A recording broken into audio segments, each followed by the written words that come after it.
ఏరా సర్ప్రైజ్ ఎలా ఉంది? షాక్ అయ్యావా? తను నా ఫ్రెండ్ రా.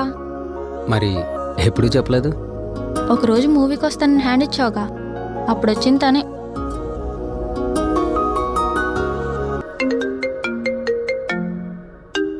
కాల్ మాట్లాడేసి వస్తాను. టెర్రస్ మీద వెయిట్ చేస్తుంటాను. తనకి పెళ్లి సంబంధాలు చూస్తున్నారా?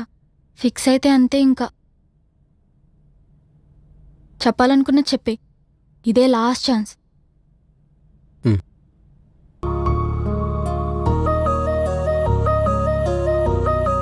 ఏంటి వరుణ్, ఏంటి సంగతులు? ఎలా ఉన్నావు?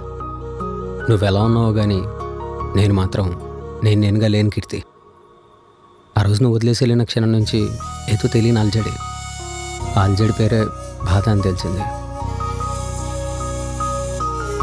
ఎంత ఎక్కువ బాధపడితే అంత త్వరగా కలుస్తూ ఉన్న పిచ్చి నమ్మకం ఏమో తెలీదు.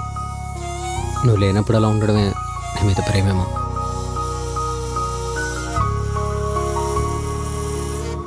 మనం ఎన్నో కలలు కంటుంటాం. నిజానికి అవేవి నిజం కాకపోయినా మన జీవితంలోకి వచ్చే ఒక దేవత లాంటి అమ్మాయి ఉంటే చాలనుకునే అబ్బాయికి అచ్చు గుద్దినట్టు అలాంటి అమ్మాయి ఎదురైతే ఇప్పటిదాకా కన్నా కళ్ళని నెరవేరకపోయినా పర్లేదు, ఇది ఒక్కటి నెరవేరితే చాలనిపిస్తుంది. ఆ రోజు టోల్గేట్ దగ్గర నేను చూసినప్పుడు నాకు అలాగే అనిపించింది కీర్తి. నీతో కలిసి చేసిన ప్రయాణం, ఆ కబుర్లు, పల్లెటూరులో మనం చేసిన అల్లరి కళ్ళ ముందు ఇంకా మెదులుతూనే ఉన్నాయి. అవి తెలుసుకోకుండా ఉండలేకపోయాను. ఆ మెమరీస్లో ఉన్న నువ్వంటే నాకు అంత ఇష్టం కీర్తి. మన లైఫ్లో ఎంతమంది చివరి వరకు ఉంటారంటే అంత నమ్మకంగా చెప్పలేం. కానీ నేను చెప్తున్నా, నీ ప్రేమ నాకు ఇచ్చి చూడు కీర్తి, చివరి వరకు నీతోనే ఉంటా. ఏంటి కీర్తి మౌనంగా ఉన్నావు?